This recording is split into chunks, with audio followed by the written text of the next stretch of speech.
Stray by Cynthia Rylant. In January, a puppy wandered onto the property of Mr. Amos Lacey and his wife Mamie and their daughter Doris. Icicles hung 3 feet or more from the eaves of houses, snowdrifts swallowed up automobiles, and the birds were so fluffed up they looked comic. The puppy had been abandoned, and it made its way down the road toward the Lacey's small house, its ears tucked, its tail between its legs, shivering. Doris, whose school had been called off because of the snow, was out shoveling the cinder block front steps when she spotted the pup on the road. She set down the shovel. "Hey, come on," she called. The puppy stopped in the road, wagging its tail timidly, trembling with shyness and cold. Doris trudged through the yard, went up the shoveled drive, and met the dog. "Come on, Pooch." "Where did that come from?" Mrs. Lacey asked as soon as Doris put the dog down in the kitchen. Mr. Lacey was at the table cleaning his fingernails with his pocket knife. The snow was keeping him home from his job at the warehouse.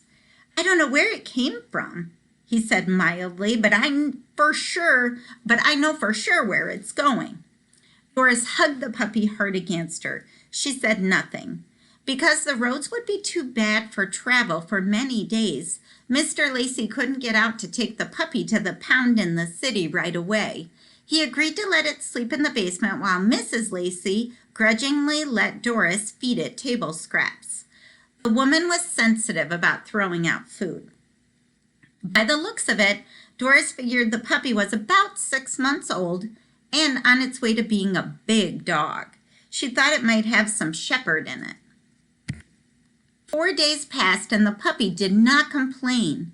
It never cried in the night or howled in the wind. It didn't tear up everything in the basement. It wouldn't even follow Doris up the basement steps unless it was invited. It was a good dog.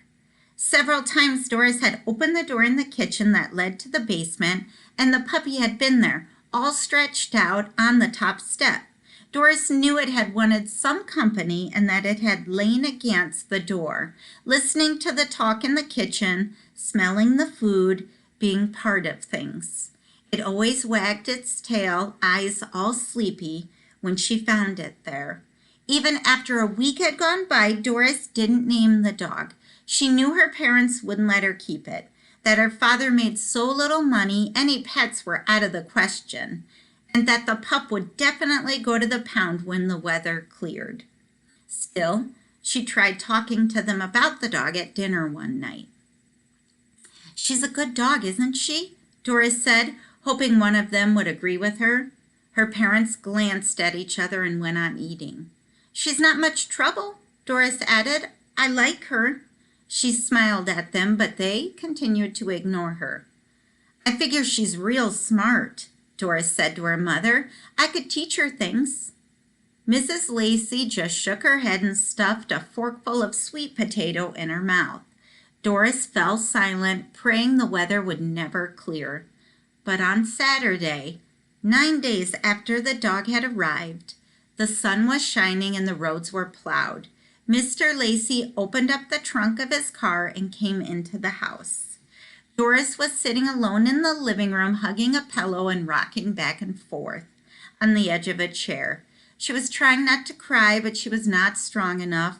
Her face was wet and red, her eyes full of distress. Mrs. Lacey looked into the room from the doorway. "Mama," Doris said in a small voice, "please?" Mrs. Lacey shook her head. "You know we can't afford a dog, Doris. You try to act more grown up about this." Doris pressed her face into the pillow. Outside, she heard the trunk of the car slam shut, one of the doors open and close, the old engine cough and choke, and finally start up. "Daddy," she whispered, "please." She heard the car travel down the road, and though it was early afternoon, she could do nothing but go to her bed. She cried herself to sleep, and her dreams were full of searching and searching for things lost. It was nearly night when she finally woke up. Lying there like stone, still exhausted, She wondered if she would ever in her life have anything. She stared at the wall for a while. But she started feeling hungry, and she knew she'd have to make herself get out of bed and eat some dinner. She wanted not to go into the kitchen, past the basement door. She wanted not to face her parents. But she rose up heavily. Her parents were sitting at the table, dinner over, drinking coffee. They looked at each other when she came in, but she kept her head down. No one spoke. Doris made herself a glass of powdered milk and drank it all down. Then she picked up a cold biscuit and started out of the room. "You'd better feed that mutt before it dies of starvation," Mr. Lacey said. Doris turned around. "What?"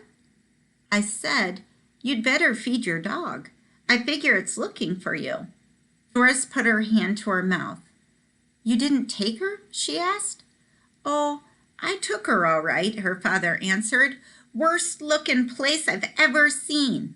10 dogs to a cage. Smell was enough to knock you down. And they give an animal 6 days to live.